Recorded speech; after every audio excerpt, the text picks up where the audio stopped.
When the trial opened, the priest presided beside the judge. Witnesses described what they believed they'd seen: the animal near the cradle, the blood, the screams. The advocate appointed for the defense argued that the creature had acted by nature, not malice. His words were careful but powerless. No one wished to hear that tragedy could exist without sin. For hours, the court debated what justice meant.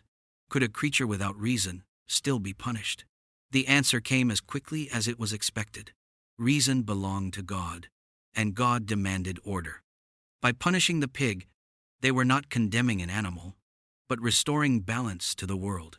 The sentence was read aloud before the crowd. The pig would be hanged publicly for the crime of murder. Some accounts say it was dressed in a simple tunic to mark its guilt as if it were a sinner in need of redemption. The gallows had been built at the edge of the market square, high enough for all to see. On the appointed morning, the townspeople gathered quietly. The priest prayed, the hangman tested the rope, and the air hung heavy with both pity and relief. When the trap was released, the crowd crossed themselves as one. To them it wasn't cruelty, it was purification. The town cleansed, the curse lifted. The story spread through Falaise before dawn.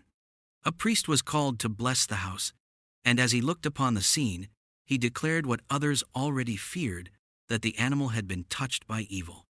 In a world where sin was seen as a living force, not an idea, there was no such thing as an accident. What had happened could not be left unanswered. By evening, the constable arrived with a rope and a decree. The pig was seized to stand trial for the murder of a child. It was led through the town in chains, followed by silence broken only by the sound of hooves and prayers. What began as grief was becoming ceremony. The record ends there, but history remembers. The case of Falaise became a symbol of how faith, law, and fear could intertwine until reason itself wore a robe. For centuries, animals continued to stand trial: goats, bulls, dogs, even insects. Each case said less about beasts and more about people desperate to make the world make sense. To us, it sounds like madness. But in that time, it was a kind of peace, a way to believe that justice could reach everything under heaven, even the innocent. And perhaps that is the most human part of all, the need to find order, even in tragedy, even when the rope swings empty by evening. The town followed the procedure precisely.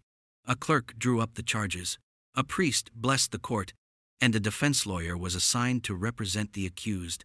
The trial took place in the same hall where men once stood for theft, murder, or heresy.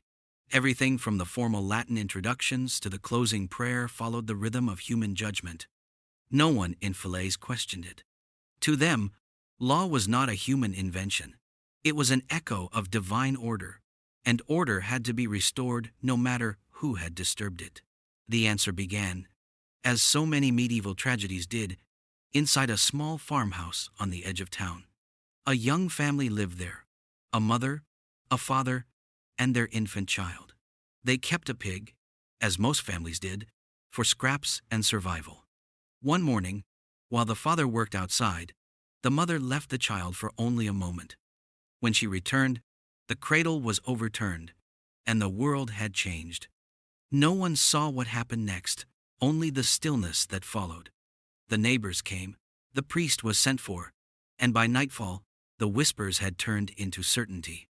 The child was dead, and there was only one thing to blame. Across Europe, the same pattern appeared again and again. Animals that hurt people were tried like criminals. In some towns, dogs were exiled, horses were burned. Even insects could be summoned by church officials to leave a field.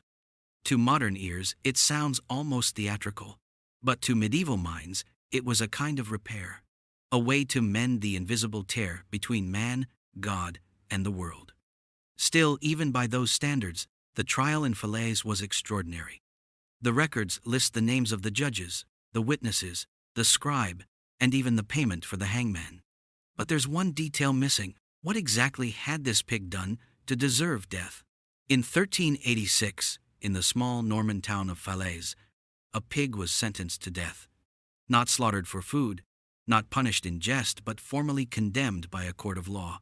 The verdict was recorded, the sentence carried out, and witnesses were paid for their presence. To the people who lived there, nothing about this seemed absurd. It was, in their eyes, justice. Justice that reached not only the rich and the poor, but every creature under heaven's order. When sin entered the world, even through an animal, the law was bound to respond.